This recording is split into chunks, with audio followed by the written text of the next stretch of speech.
So, we were looking into fire safety aspects. First process is to detect the fire. So, we use smoke detectors, heat detectors, flame detectors, as well as sense some product gases like CO. So, we have discussed about heat detectors. Heat detectors are normally used in smaller compartments where there is a fire growing at a faster rate. So, the mechanisms by which the heat detectors work are basically there is a working substance which will take the heat and change its property, or it will basically the part of the heat detector itself will respond to the heat flux. So, bimetallic type heat detector, two metals with different coefficient of thermal expansion are used in this. So, because of the relative differences in the expansions, we can trigger the alarm. So, that is basically dependent on the temperature rise. In some, we have fusible elements which will actually rapidly melt upon reaching a given temperature. So, there are other types like rate compensated heat detector also, and heat sensitive cables, liquid based detectors, etc. Now, coming to the smoke, there are two methods to detect the smoke: ionization method and photoelectric method. Smoke detectors relatively have lower response time, they are faster than the heat detectors. So, that these are commonly used. Even when the fire has a slow growth, enough smoke if it is produced, then this will detect it. But if there is a smoke already present, then this cannot be used. The ionization smoke detectors will have radioactive material which will ionize the air flowing through the detector.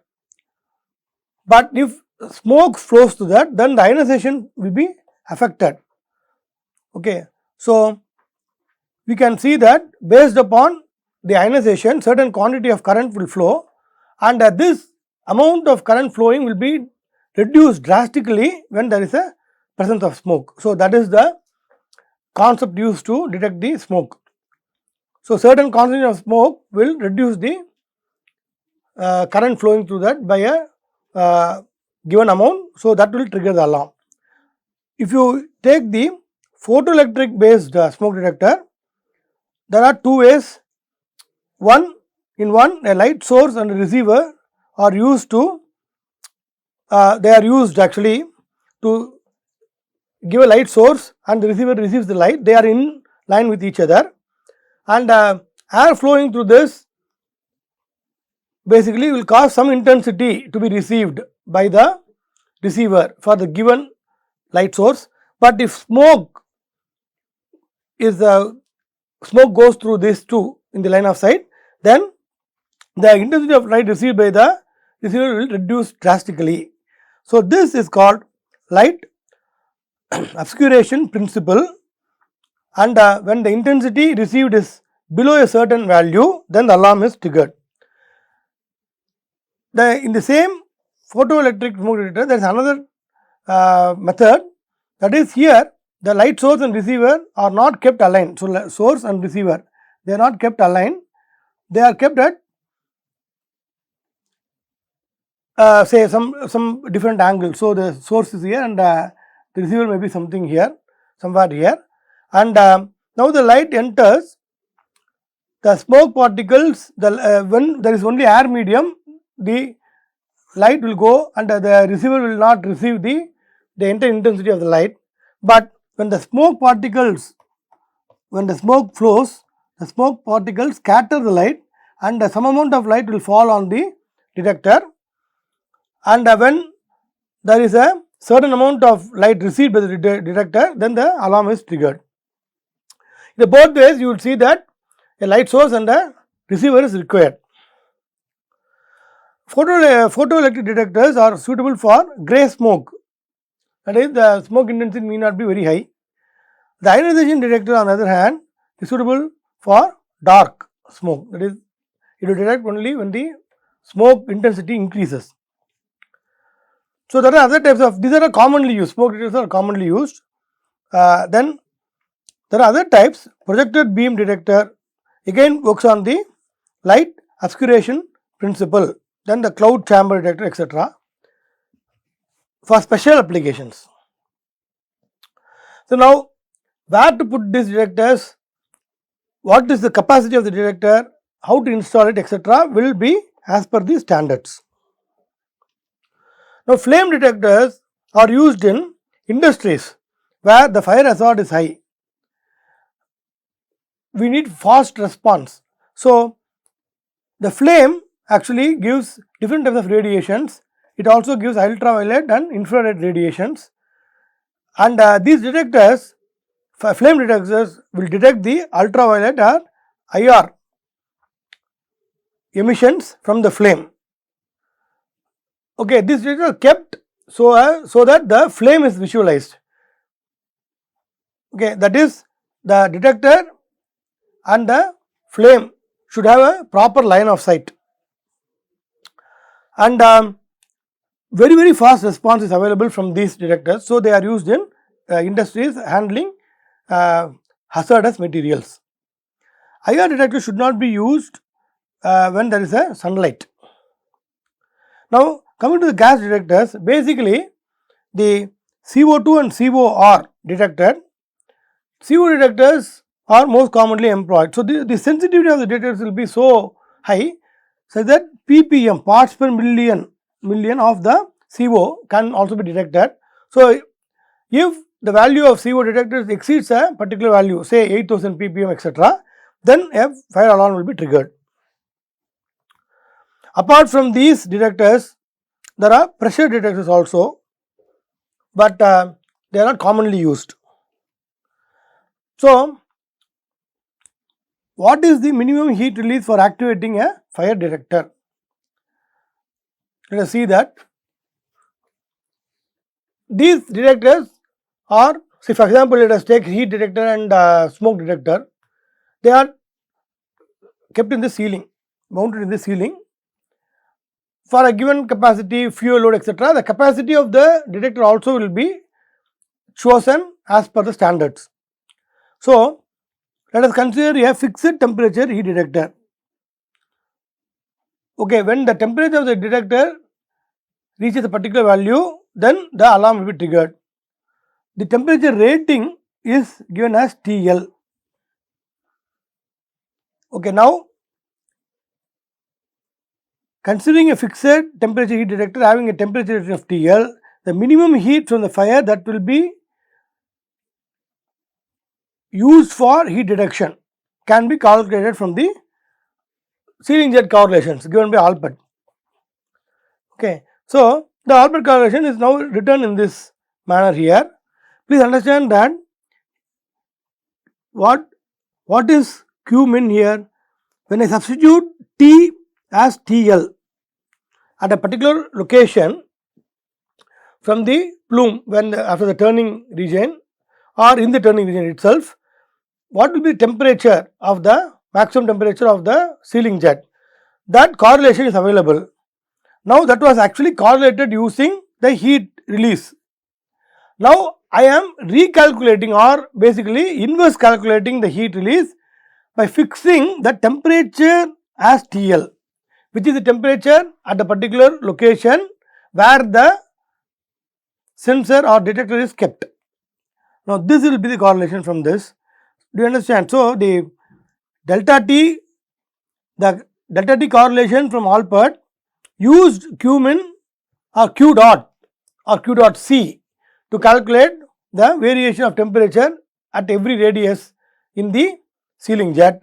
Now, inverse calculation of this, I can calculate Q dot, which is minimum required when the temperature will reach TL. Okay, so that is given by this particular correlation. Exactly the Alpert correlation written in terms of taking the Q dot in the left hand side. Initially the temperature correlation was given, from that I can calculate this. For the turning region where R by H is less than or equal to 0.18, this is the correlation, there is no dependency on R, but far region, this is turning region, this is far region. Far region you can see there is a dependency on R. So, when the Albert correlation was discussed, delta L was given as a function of say q power 2 by 3 etc. Now, delta L is used, so delta T is used to calculate the q, where the T, delta T is T minus T infinity, where the T is now substituted as the temperature rating of the detector. For example, heat detector should reach a constant temperature of TL to invoke an alarm. So, example is given here. Consider an industry having a ceiling height of 10 meters. A fire detector is placed at a distance of R equal to 4 meter from the plume axis. So, that is the plume. So, plume and this is the ceiling that goes. So, now this is R equal to 4 meters and this height is 10 meters. Okay, now the TL and T infinity for the detector is kept here. This is the detector, heat detector. This is constant temperature heat detector. The rating is 60 degrees and ambient temperature T infinity is 20 degrees. Now, the minimum size of fire that can be detected is, when you substitute here, it will be 2.56 megawatts. So, now R is 4 meters, correct? R is 4. So, R by H will be equal to 4 by 10 equal to 0.4. So, that will be in far region basically. So, you can see that you need a fire of at least 2.5 megawatts to initiate, so that this is detected here. So, like that you can calculate the minimum heat release which can be detected for a given ceiling height and so on. So, some analysis we will make on the fire detector, again considering the heat detector. Now, convectively the ceiling jet, this is ceiling and the ceiling jet goes plume and ceiling jet goes like this. Okay, the detector is somewhere here. So, there is a convective heating of the, so this is the detector and the flow is like this. So, convectively the heat transfer is imparted to the detector. The rate of heat transfer will be given as a as per the Newton's law of cooling, HA delta T. So, let us consider lumped formulation.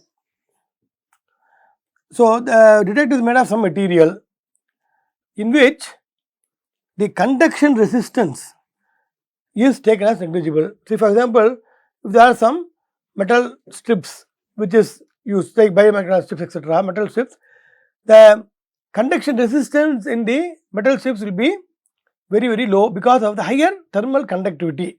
What is conductive resistance? L by Ka. So, if K increases, then the conductive resistance Rc will decrease. So, let us consider that scenario where the conduction resistance is very small.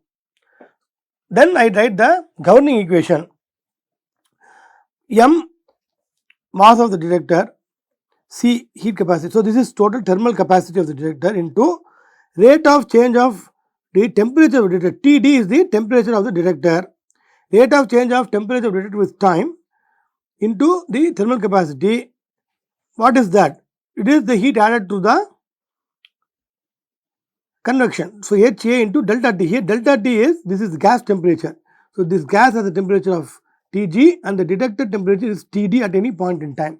But gas temperature for a steady flame can be taken as constant. Okay. So, gas temperature is the ceiling jets, the hot gas temperature, which is normally taken as constant considering a steady fire, and the temperature of the detector is Td.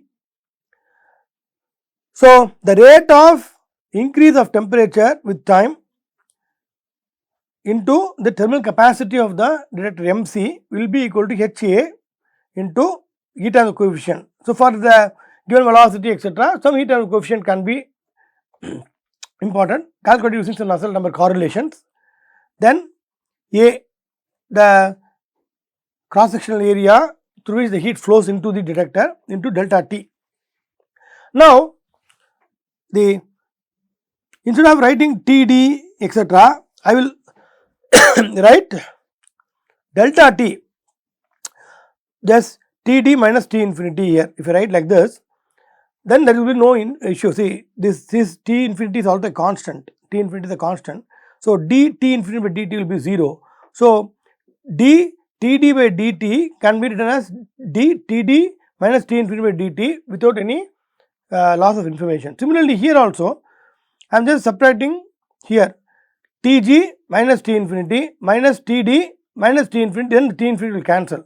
So, instead of writing as a absolute temperature of the detector, I am writing as a temperature of the detector minus T infinity. Similarly, temperature of the gas minus T infinity. The delta T I am writing here.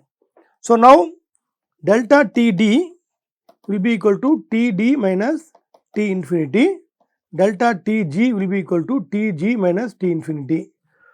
So, using that I can write d delta Td by delta Tg by dt equal to Ha by mc, okay, into 1 minus delta Td by delta Tg. So, now tau is defined as mc by Ha, is a time constant. Okay. So, I can write d delta T by delta Tg, the ratio of the temperature differences of the detector and the gas with respect to the atmospheric temperature. With this variation of this ratio with time can be written as 1 by tau 1 minus the ratio again delta Td by delta Tg. So, now you can solve this, but tau is a time constant. Now, I solve this,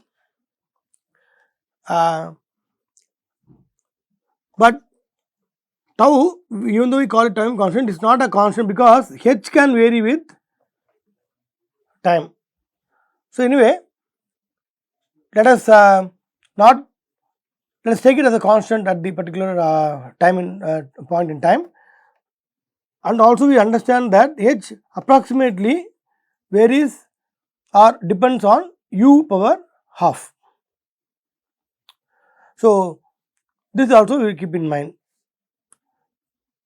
Now, the solution for this problem is delta Td, that is T d minus T infinity divided by Tg minus T infinity is equal to 1 minus e power minus time by tau, time constant. Now, when I plot this delta Td by delta Tg versus T by tau, I get this, the time, the curve increases exponentially and asymptotically reaches a constant. Okay. Now, this is the, so it need not reach the gas temperature. Okay, this is, so asymptotically what we get is it reaches the gas temperature asymptotically. So, Td becomes gas temperature, then this ratio becomes 1. So, that will occur at T by tau of about 7, something like that. Now, plunge test is used. So, any detector, if you want to characterize, we do what is called a plunge test. Here, the detector is placed in a stream of hot air. I know the conditions of the hot air. Exactly, it is at a certain temperature T0 and flows with a certain velocity U0. Then, the time constant for this detector can be found. So, time constant is available from experiments. Okay. So, I do not need to go and worry about the characteristic thermal capacity, the heat transfer coefficient or the surface area, etc. All this together can be got from the plunge test, where the detector is kept at a hot flow of air. This air has a temperature of T naught. So, it may be say several degrees centigrade, 300, 400 degrees centigrade, and velocities can be varied, and I can find this value. Once I get this, then I can use this equation to get the variation or increase in the detector temperature. Okay, now TD, there is a certain activation temperature we have to give. So, TL or TA, let us say some activation temperature. When the TD tends to activation temperature, then the time can be calculated, the activation time can be calculated from this. So, for example, if this is the ratio of delta T